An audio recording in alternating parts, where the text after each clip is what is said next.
Welcome to the weekly rundown for February 25th, in which I have some really, I hope, thought-provoking things to share with you. Actually, two things I want to share. Number one is a comment from Lucy. Thank you, Lucy.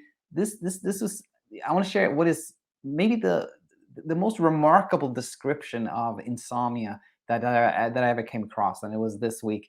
And it was a comment to what became this week's most popular video. It's Insomnia Insight 443, where we talk about the fear of fear. If you haven't seen it, I recommend it. I think it resonated with a lot of people.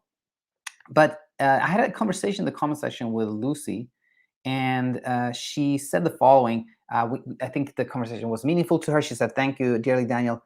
God, I feel I'm almost there." And then it's like having been lost in an endless hall of mirrors. It's like having been lost in an endless hall of mirrors. And when I read that from Lucy, I'm like, oh my gosh, this describes it so well. It describes the apparent complexity, the thing, like I've seen this, but I've seen this before, but now I see it there, now I see it there. And like I was here, but now I'm here. I'm in the same place, but I have moved. In like this, the paradoxes, all this was, I think, so beautifully described in this. And if you feel like you're in an endless hall of mirrors, then do know that once you start learning and seeing things clearly, it's like you can see through this hall of mirrors. It sort of fades away. But I think it really describes this kind of paradoxical rabbit hole type experience that insomnia can be. So I want to thank Lucy for that. I already made a tweet about that expression and shared it on Instagram as well. Now, the second thing I want to share with you is kind of like, around the first thing that we do to a newborn human. What happened was actually just about an hour ago. I was taking my kids to school, and they were talking. They on the radio, they had this like daily, like happy, like a positive story, like a nice story. And the story was about this baby who had given birth in her car, and like this good Samaritan had helped her. And my thoughts went to, as I'm always looking for kind of insights and things to share here on the channel, my first thought was like, this is, when we see these births on TV, they always look kind of like the lady like pushes like twice, and the baby comes up. It's a fat baby, like all clean, and it gives a good strong cry, and that's it, right? In reality, those of us who've been, been present at childbirth, it's not like that. It's kind of messy. And my first thought was like the process of like the recovery process of insomnia is not, it's kind of messy, like that thing. But then I continued thinking, and I came across something that I think was much more helpful.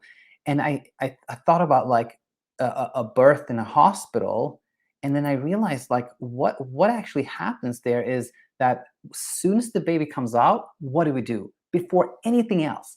Before presenting the baby to the parents, before kind of bonding, before doing anything else, what do we do? Well, we take the baby and we weigh it. We weigh it, we check its length, and we check its APGAR score, which are these 5 things like appearance, pulse. We check the pulse, and we attach numbers. We attach a weight number, we attach a length number, length number. We attach an APGAR score, a number to this baby, and we start tracking. And the idea of these numbers is, of course, that we want to have control. We want to go for safety here. We want to make sure this baby's safe, and we want to make sure that we can track them. We can show that the length is developing like this, the weight is developing like this, everything like that. And I'm not criticizing in this in any way, but I thought it was just remarkable how the first thing we do to a newborn human is start to try to control, start to track, start to attach numbers. And where that led me was to this kind of open-ended question of like, seeing this, like, is it strange that we struggle with things that we actually cannot control? You know, uh, some things it makes sense to measure, but when we measure everything and we start from the very first breath of a child to measure them and control them or try to control them, is it strange that we can start to think that we should also be able to control our thoughts and our emotions and our reactions and things of that nature? Is it strange? Is it strange that we have so much struggle in this space at this time on this planet?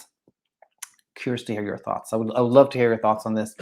So yeah, just please post them in the question sections if you have any comments, thoughts on this. I'd be super happy to read them.